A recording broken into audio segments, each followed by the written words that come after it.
In the beginning God created the heavens and the earth.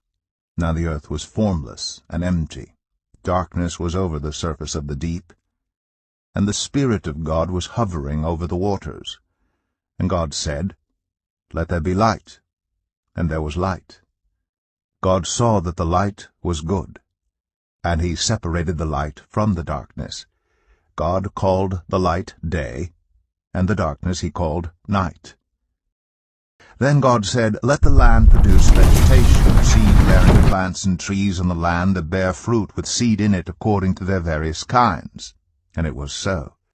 And God said, "Let the land produce living creatures, according to their kinds, the livestock, the creatures that move along the ground, and the wild animals, each according to its kind." Then God said, "Let us make mankind in our image."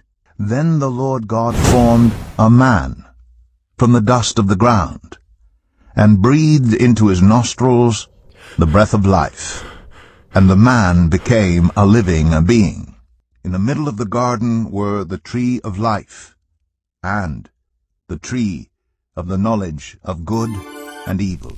The Lord God commanded the man, "You are free to eat from any tree in the garden, but you must not eat from the tree of the knowledge of good and evil, for when you eat from it, you will certainly die." The Lord God caused the man to fall into a deep sleep, and while he was sleeping, he took one of the man's ribs and then closed up the place with flesh. Then the Lord God made a woman from the rib he had taken out of the man, and he brought her to the man. The man said, "This is now bone of my bone, and flesh of my flesh. She shall be called woman, for she was taken out of man." Now the serpent was more crafty than any of the wild animals the Lord God had made.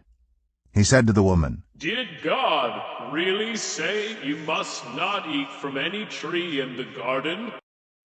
The woman said to the serpent, "We may eat fruit from the trees in the garden, but God did say you must not eat fruit from the tree that is in the middle of the garden, and you must not touch it, or you will die."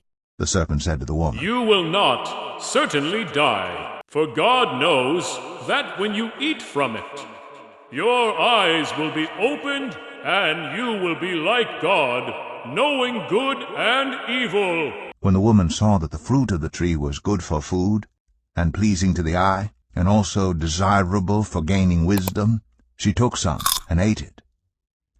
She also gave some to her husband who was with her, and he ate it. Then the eyes of both of them were opened, and they realized they were naked.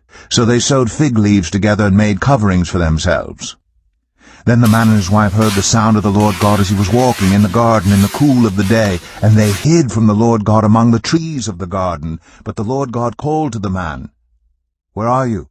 He answered, "I heard you in the garden, and I was afraid because I was naked. So I hid." And he said, "Who told you that you were naked? Have you eaten from the tree that I commanded you not to eat from?"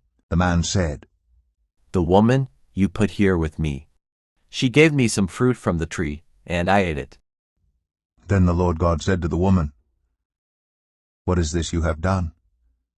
The woman said, "The serpent deceived me, and I ate."